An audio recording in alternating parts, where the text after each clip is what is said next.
இந்த ஜூலை 16ஆம் தேதி ஒன்றிய உள்துறை அமைச்சரான அமித்ஷாவை சந்திரபாபு நாயுடு அவர்கள் சந்திச்சு பேசினாரு. இதுல அப்படி என்ன பேசினாங்க என்பதை நாயுடு அவர்களே தன்னுடைய எக்ஸ் பக்கத்தில் எழுதியிருக்கிறார். அதில் என்ன போட்டிருக்காரு அப்படின்னா, கடந்த 5 வருடத்துல ஆந்திராவுடைய பினான்சியல் கண்டிஷன் வந்து ரொம்ப மோசமா போயிருக்கு. 4 ஒயிட் பேப்பர்களை நான் வெளியிட்டிருந்தேன். அதை பத்தி அமித்ஷா கிட்ட சொன்னேன். அது மட்டும் கிடையாது, கடன் தொகை என்பது கையே மீறி போயிருச்சு. அதனால ஒன்றிய அரசும் மாநில அரசும் சேர்ந்து செயல்பட்டால் மட்டும்தான் ஆந்திராவை பழைய ட்ராக்ல கொண்டு வர முடியும்.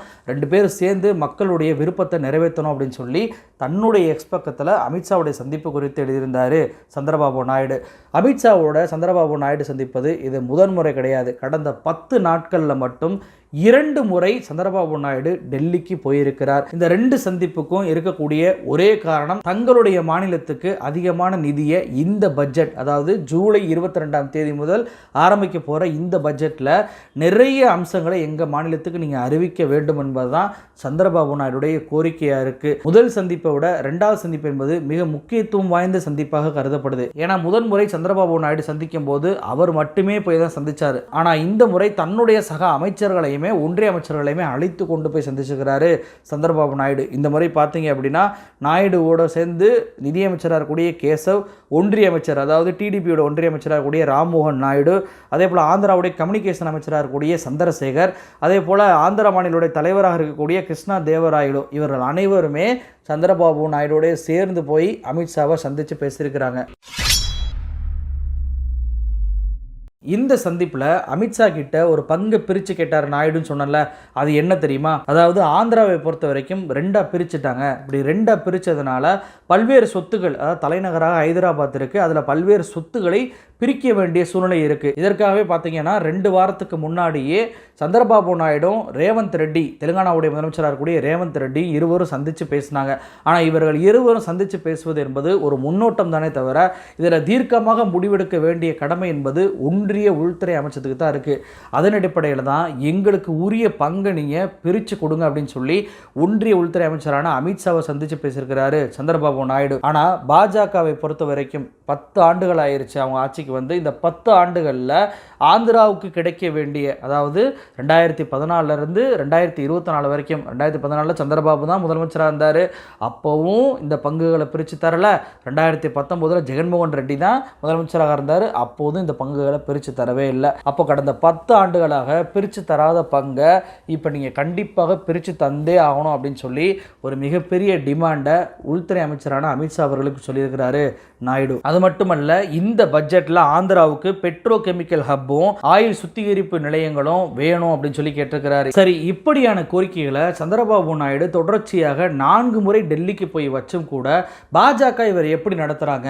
அதாவது கடந்த செவ்வாய்க்கிழமை சந்திரபாபு நாயுடு அமித்ஷா அவர்களை சந்திச்சு இந்த கோரிக்கை வைக்கிறாங்களா, அதன் பின்பு மீண்டும் ஒன்றிய நிதியமைச்சரான நிர்மலா சீதாராமனையும் சந்திச்சுட்டு அதன் பின்பு நம்ம ஆந்திராவுக்கு போவோம் அப்படின்னு சொல்லி தான் சந்திரபாபு நாயுடு பிளான் போட்டு வச்சிருந்தாரு. ஆனா நிதியமைச்சரான நிர்மலா சீதாராமன் சந்திரபாபு நாயுடு சந்திக்கவே இல்லை. இதனால செவ்வாய்க்கிழமை அமித்ஷாவை சந்திச்ச நாயுடு புதன்கிழமை டெல்லியில தன்னுடைய புதிய வீட்டை வந்து ஒரு பூஜை மட்டும் நடத்திட்டு ஆந்திராவுக்கு கிளம்பி போயிருக்கிறாரு. மோடிக்கு பெரும்பான்மை என்பது கிடைக்கல அப்படின்னு என்னெல்லாம் சொன்னாங்க நாயுடு அவர்கள், இனிமேல் ஒரு ஃபோன் போட்டாவே மோடி அவர்கள் பணிஞ்சுதான் ஆகணும், அப்படிப்பட்ட நிலை தான் உருவாயிருக்கு அப்படின்னு சொல்லி எல்லோருமே சொன்னாங்க. ஆனால் இன்னைக்கு நிலைமை என்ன இருக்கு அப்படின்னா, ஒரு சிஎம், அதாவது முதலமைச்சராக இருக்கக்கூடியவரே கடந்த 10 நாட்களுக்குள்ள ஒரே கோரிக்கையோட ஒரே நபர்களை சந்திக்கக்கூடிய சூழ்நிலை என்பது இன்னைக்கு சந்திரபாபு நாயுடுக்கு உருவாயிருக்கு. அவர் நினைச்சிருந்தாருன்னா அவருடைய கட்சி ஆட்களை வந்து அனுப்பியிருக்கலாம் டெல்லிக்கு. அவர் நினைச்சிருந்தாருன்னா அவருக்கு ஏற்கனவே 2 ஒன்றிய அமைச்சர்கள் இருக்காங்க, அந்த 2 ஒன்றிய அமைச்சர்களை வந்து அமித்ஷாவையோ நிர்மலாவையோ சந்திக்க வச்சிருக்கலாம். ஆனால் இங்கே சந்திரபாபு நாயுடு அவர்களே நேரடியாக 10 நாட்களில் 2 முறை அலையிறாரு அப்படின்னா விஷயம் எவ்வளவு பெரிய முக்கியத்துவம் வாய்ந்தது அப்படின்னு சொல்லி நினைச்சு பாருங்க. ஏன்னா இவரை பொறுத்த வரைக்கும் ஏற்கனவே இவர் ஆந்திரா சிஎம்ஓடைய பதவியேற்பு விழாவையே மோடிக்காக தள்ளி வச்சாரு. இன்னைக்கு தங்களுடைய மாநிலத்துக்கு தேவையான நிதிகளை பெற்று வாங்குவதற்காக ஒன்றிய பட்ஜெட் தாக்கல் செய்யட்டும் அப்படின்றதுக்காக தன்னுடைய மாநில பட்ஜெட்டையே தள்ளி வச்சிருக்கிறவர் தான் சந்திரபாபு நாயுடு. இது மட்டுமா, ஆந்திராவுடைய சிறப்பு அந்தஸ்துன்னு சொல்லி கேட்டுக்கிட்டு இருந்தவர் இன்னைக்கு எனக்கு சிறப்பு அந்தஸ்து கூட வேணாம், சிறப்பு நிதியாவது கொடுங்க என்று கேட்கக்கூடிய அளவுக்கு பணிஞ்சு போயிருக்கிறாரு சந்திரபாபு நாயுடு. அப்போ ஒன்றிய அமைச்சர்கள் இருந்தும் இவரே அலையக்கூடிய நிலை என்பது இன்னைக்கு உருவாயிருக்கு. இதுதான் என்டிஏ கூட்டணியுடைய லட்சணம். ஆனால் இவர் அடிக்கடி டெல்லிக்கு பயணப்படுவது என்பது இன்றைக்கி மிகப்பெரிய சர்ச்சையாக ஆந்திர அரசியலே உருவாயிருக்குங்க. ஆந்திராவுடைய காங்கிரஸ் தலைவராக இருக்கக்கூடிய ஒய்எஸ் சர்மிளா ரெட்டி இவங்க என்ன தெரியுமா சொல்லியிருக்கிறாங்க, ஆந்திர முதலமைச்சராக இருக்கக்கூடிய சந்திரபாபு நாயுடு 4 முறை டெல்லிக்கு போய் வெறுங்கையோடு தான் வந்திருக்கிறாரு அப்படின்னு சொல்லி தன்னுடைய கருத்தை சொல்லியிருக்கிறாரு. தன்னுடைய எக்ஸ் பக்கத்தில் அவர் என்ன தெரியுமா எழுதியிருக்கிறாரு, விசாகப்பட்டினத்துடைய ஸ்டீல் பிளான்ட்டை தனியார் மயமாக்குவதை தடுத்திருக்கணும், போலவரம் ப்ராஜெக்டோடைய அந்த நிதியை கேட்டு வாங்கியிருக்கணும். ஆனால் இது எதையுமே சந்திரபாபு நாயுடு செய்யவே இல்லை. சந்திரபாபு நாயுடு பொறுத்த வரைக்கும் அவர் என்டிஏவில் முக்கியமான நபராக இருந்தும் கூட மோடியையோ அல்லது அவர்களுடைய அமைச்சர்களையோ ஆந்திராவை சீரியஸாக பார்க்க வைக்க கூட முடியலை. இதுதான் சந்திரபாபுவோட நிலைமை. சந்திரபாபு நாயுடோட பாஜக விளையாடி கொண்டிருக்கிறது. இதை சந்திரபாபு நாயுடு கண்ணை திறந்து பார்க்கணும் அப்படின்னு சொல்லி தன்னுடைய எக்ஸ் பக்கத்தில் சர்மிளா ரெட்டி பதிவு பண்ணியிருக்கிறாங்க. அது மட்டுமல்ல, நாயுடு அவர்கள் முதலமைச்சராக பொறுப்பேற்று 1 மாதம் ஆகியும் கூட இதுவரைக்கும் எந்த ஒரு பிரச்சனைக்குமே இவர் தீர்வு காணவே இல்லை. இவர் டெல்லிக்கு அடிக்கடி போகிறாரு, ஜி ஹுசூர் அப்படின்னு சொல்லிட்டு வந்துடுறாரு. அதாவது எஸ்ஆர்னு சொல்லிட்டு வணக்கம் மட்டும் வச்சுட்டு வர்றாரு அப்படின்னு சொல்லி ஒரு தரமான பதிலடியை சர்மிளா ரெட்டி பதிவு பண்ணியிருக்கிறாங்க. ஆந்திரா முழுவதும் இந்த பேச்சு தான் இப்போ உருவாகி இருக்கு. இவர் தான் என்டிஏல மிக முக்கியமான தலைவராக இருக்காரு. இவர் நினைச்சாருன்னா போனை போட்டு எல்லா காரியத்தையும் செய்யலாம் அல்லது ஒரு ஆள் அனுப்பி எல்லா காரியத்தையும் செய்யலாம். ஆனால் இவரே அடிக்கடி போறாரு. அப்போ இவர் போயுமே எந்த ஒரு விஷயத்தையுமே பாஜக செய்ய மாட்டேதா? அப்போ இவர் நடு ரோட்டில் நிற்கிறாரா? இவரை நம்ப வச்சு பாஜக ஏமாத்திருச்சா அப்படின்ற குரல்கள் இன்னைக்கு ஆந்திராவில் உருவாயிருக்கு. ஏன்னா நிதிஷ்குமாரை பாருங்க, இன்னொரு பக்கம் அவர் எப்பயுமே டெல்லிக்கு போகவே இல்லை, போய் எந்த ஒரு கோரிக்கையும் வைக்கல. அவர் தன்னுடைய அமைச்சர்களை தான் தொடர்ச்சியாக ஏவிக்கிட்டு இருக்கிறாரு. அதாவது சிறப்பு அந்தஸ்து பீகாருக்கு கொடுத்தே ஆகணும், இனியும் தாமதிக்க கூடாது அப்படின்ற குரல்களை நிதிஷ்குமார் அவர்கள் டெல்லிக்கு போகாமல் தன்னுடைய அமைச்சர்களை வச்சு ஏவிக்கிட்டு இருக்கும்போது இவர் மட்டும் தொடர்ச்சியாக ஆந்திராவில் டெல்லிக்கு 1 முறை அல்ல 2 முறை அல்ல 4 முறை போயிருக்கிறாரு. என்ன காரணம் அப்படின்னு சொல்லி ஆந்திராவுடைய பொதுமக்களே இன்னைக்கு கேள்வி எழுப்பிக்கிட்டு இருக்காங்க. சரி, ஆகஸ்ட் 15ஆம் தேதி நாயுடு அவர்கள் மோடிக்கு மிகப்பெரிய ஆப்பை வைக்க போறாருன்னு சொன்னால, அது என்னன்னு சொல்லி பார்த்துருவோம். அதாவது சந்திரபாபு நாயுடு பொறுத்த வரைக்கும் சூப்பர் 6 அப்படின்னு சொல்லிட்டு ஒரு 6 வாக்குறுதியை தேர்தல் பிரச்சாரத்தில் கொடுத்திருந்தாரு. அதுல மிக முக்கியமான வாக்குறுதி தான் மகளிருக்கு இலவச பயணம் அப்படின்றது. தமிழ்நாடு முதலமைச்சரான திரு மு.க. ஸ்டாலின் அவர்கள் தொடங்கி வச்ச இந்த திட்டம் என்பது நாடு முழுவதும் பரவிக்கிட்டு இருக்கு அப்படின்னே சொல்லலாம். அது ஆந்திராவே விட்டு வைக்கல. ஆந்திராவிலையும் இந்த திட்டத்தை நாங்கள் செயல்படுத்துவோம் அப்படின்னு சொல்லி தேர்தல் பிரச்சாரத்தில் சொன்னதை போலவே வரக்கூடிய ஆகஸ்ட் 15ஆம் தேதி முதல் இந்த திட்டம் ஆந்திராவில் அமல்படுத்த போகிறோம் அப்படின்னு சொல்லியிருக்கிறாரு சந்திரபாபு நாயுடு. சரி, இது என்னங்க மோடிக்கு வச்ச ஆப்பு அப்படின்னு சொல்லி கேட்குறீங்களா?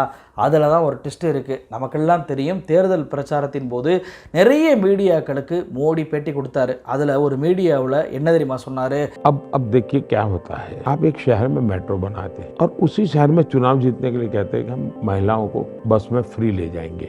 मतलब आपके मेट्रो के 50% पैसेंजर आपने ले लिए, तो मेट्रो वायबल नहीं होगी। अब भविष्य में मेट्रो बनेगी कि नहीं, चिंता ये समझ कोई इस रूप में कोई चिंता चर्चा नहीं करता है। अब हम पॉलिटिकल तू मैं पे चले जाते हैं, मुझे वो नहीं कर। मैं बिल्कुल कॉन्क्रीट बात कि आप बस में, इसके कारण क्या हुआ, एक तो ट्रैफिक को भी प्रॉब्लम किया, एनवायरनमेंट को भी प्रॉब्लम किया, आपने मुफ्त का कर दिया और इधर मेट्रो आपने खरीद कर। वो मेट्रो कैसे आगे बढ़े? இந்த மகளிருக்கு இலவச பயணம் அப்படின்ற பேரில் எதிர்க்கட்சிகள் ஆளக்கூடிய மாநிலங்கள்லாம் அறிவிப்பு பண்ணிட்டு வர்றாங்க. ஆனால் ஒருபோதும் நான் இந்த அறிவிப்பை பண்ணவே மாட்டேன். ஏன்னா இது போன்ற இலவச பயணங்களால் பார்த்தீங்கன்னா மெட்ரோவுக்கு அதிகமான இழப்பீடு ஏற்படுது, நஷ்டம் ஏற்படுது அப்படின்னு சொல்லி எல்டி இயக்குனர் சொன்னதை சுட்டி காட்டி பேசியிருந்தார் மோடி. அப்போ மோடியை பொறுத்த வரைக்கும் இலவச பயண பேருந்துக்கு அவர் எதிராக இருக்கக்கூடிய ஒரு நபராக இருக்கிறார். அதை பேட்டியிலையுமே வெளிப்படையாக சொன்னார். ஆனால் இன்னைக்கு ஆந்திராவுடைய சிஎம்மாக இருக்கக்கூடிய சந்திரபாபு நாயுடு ஆகஸ்ட் 15ஆம் தேதி முதல் மகளிருக்கான இலவச பயணத்தை நான் தொடங்கி வைக்க போகிறேன் அப்படின்னு சொல்லி அறிவிச்சிட்டாரு. அப்போது நான் என்ன மோடி கிட்ட கேட்குறேன் அப்படின்னா, நீங்கள் என்ன சொன்னீங்க, தமிழ்நாடு உள்ளிட்ட மாநிலங்களை மட்டும் சுட்டி காட்டி மெட்ரோவுக்கு மிகப்பெரிய இழப்பு ஏற்படுது அப்படின்னு சொல்லி ஒரு அவதூறை சொன்னீங்களா இல்லையா? இன்னைக்கு உங்களுடைய கூட்டணியில் இருக்கக்கூடிய சந்திரபாபு நாயுடு இப்படிப்பட்ட அறிவிப்பை பண்ணுறாரு. இதனை எதிர்த்து ஏன் நீங்கள் குரல் எழுப்பவே இல்லை? ஏன் உங்ககிட்ட இருந்து எந்த கருத்துமே வரவே இல்லை?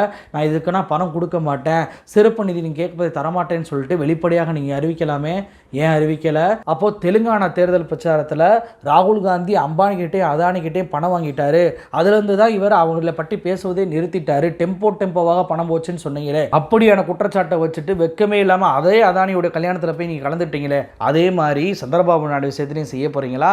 சந்திரபாபு நாயுடு இப்படியான அறிவிப்பு பண்ணாலும் பரவாயில்ல, நானே அதை திறந்து வைக்கிறேன்னு சொல்லி வரப்போகிறீங்களா? அப்போது மோடியை எப்படி தர்ம சங்கடமான நிலைக்கு சந்திரபாபு நாயுடு தள்ளியிருக்காருன்னு பாருங்க. அப்போ சபாநாயகர் தேர்தலாக இருக்கட்டும், துணை சபாநாயகர் தேர்தலாக இருக்கட்டும், அமைச்சர்கள் பதவி கிடைப்பதாக இருக்கட்டும், இது எதுலையுமே நாயுடுவே நிதிஷையும் சேர்க்காத மோடி அவர்கள் இதே போல பட்ஜெட்லையும் சேர்க்காம கடந்து போய் விடவே முடியாது. ஏன்னா பட்ஜெட் என்பது மோடி அவர்களுக்கு மிக சாதாரணமா இருக்கலாம், ஆனா சந்திரபாபு நாயுடுக்கும் நிதிஷ்குமாருக்கும் மிகப்பெரிய நெருக்கடியில் இருக்கக்கூடிய விஷயமா இருக்கு. என்னதான் சந்திரபாபு நாயுடு நிதிஷ்குமாரும் பணம் வாங்கிட்டு சுயநலமா நடந்துக்கிடுவாங்கன்னு சொல்லி பலரும் நினைத்தாலும் கூட இது சுயநலத்தை தாண்டி அவர்களுடைய வாழ்வாதார பிரச்சனையாவே இருக்கு. ஏன்னா நிதிஷ்குமாரை பொறுத்த வரைக்கும் இப்ப நடந்த இடைத்தேர்தலில் தோத்து போயிட்டாரு. அடுத்து நடக்கக்கூடிய சட்டமன்ற தேர்தலில் ஜெயிக்கணும் அப்படின்னா அதற்கு முன்பே பீகாருக்கு சிறப்பு அந்தஸ்து சிறப்பு நிதியை வாங்கி ஆகணும். அதனால அந்த கட்டாயத்தில் நிதிஷ்குமார் இருக்கார்.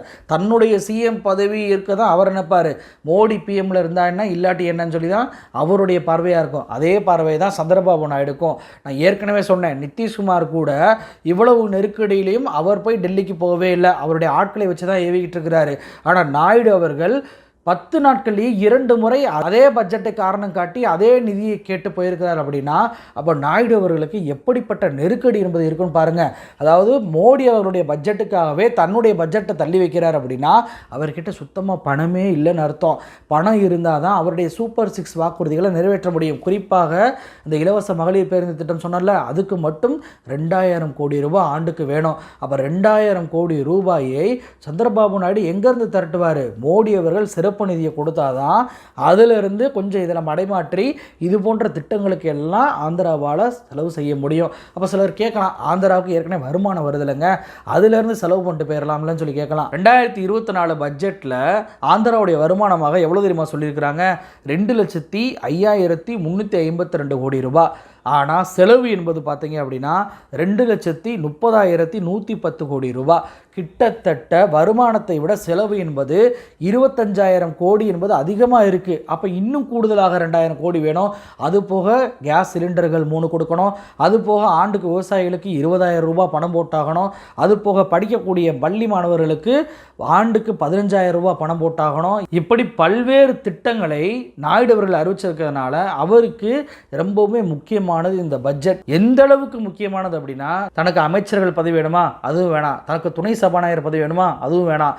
எனக்கு வேண்டியது நிதி. இந்த நிதியை கொடுங்க அப்படின்னு சொல்லி ஏற்கனவே சந்திரபாபு நாயுடு பிரஸ் மீட்லேயே சொன்னாரா? இப்போ 10 நாளில் 2 முறை பயணப்பட்டிருக்கிறாரா? இவ்வளவு முக்கியத்துவம் சந்திரபாபு நாயுடு கொடுக்குறாரு அப்படின்னா இதில் தான் அவருடைய வாழ்வாதாரமும் அடங்கியிருக்கு, அவருடைய சிஎம் பதவி அடங்கியிருக்கு. இப்போவே சர்மிளா ரெட்டி பல்வேறு கேள்விகளை எழுப்ப ஆரம்பிச்சிட்டாரு, போயிட்டு வெறுங்கையை வீசிட்டு வராரு அப்படின்னு சொல்லி. அப்படி இருக்கும்போது இப்போ நிர்மலா அறிவிக்கக்கூடிய பட்ஜெட்லையுமே எதுவுமே அறிவிப்பு வெளியாகலை அப்படின்னா கண்டிப்பாக இந்த கூட்டணியில் சலசலப்பு என்பது ஏற்படதான் செய்யும். ஏன்னா இதில் நிதிஷ்குமாரோடையும் சந்திரபாபுவோடையும் கௌரவமும் ஆட்சி அடங்கியிருக்கிறதுனால இதில் சுயநலமாலாம் இவர்கள் இருவரால் செயல்பட்டு விடவே முடியாது. அதனால இந்த பட்ஜெட் என்பது கண்டிப்பாக மோடி ஆட்சிக்கு ஒரு மிகப்பெரிய சவாலாக இருக்க போகுது அப்படின்றதான் யதார்த்த உண்மையாக இருக்குது. நான் சந்திரபாபு நாயுடு கேட்பதெல்லாம் ஒரே ஒரு விஷயம்தான், நீங்களும் நிதிஷ்குமாரும் இன்றைக்கி இந்தியா கூட்டணிக்கு ஆதரவு தெரிவித்து ராகுல் காந்தியை பிரதமராக்கியிருந்தீங்க அப்படின்னா இன்றைக்கி நீங்கள் கேட்ட அத்தனையுமே அவங்க நிறைவேற்றிருப்பாங்க. நீங்கள் அலையவே தேவையில்லை. உங்களுடைய ஆட்கள் பிரதிநிதி அனுப்பி வச்சாவே இன்றைக்கி எல்லா கோரிக்கைகளும் நிறைவேறியிருக்கும். ஏன்னா கடந்த 10 ஆண்டுகள் 2004 2014 வரைக்கும் காங்கிரஸ் கூட்டணி ஆட்சியை நடத்திய அனுபவம் என்பது அவங்களுக்கு இருக்குது. வளைவு நெளிவு எல்லாமே அவங்க பார்த்து செய்வாங்க. எல்லா மாநிலங்களுக்கும் பட்ஜெட்டில் அலோகேஷன் பண்ணுவாங்க. ஆனால் மோடி அவர்களை பொறுத்த வரைக்கும் இது வரைக்கும் கூட்டணி ஆட்சி நடத்தின அனுபவமே கிடையாது.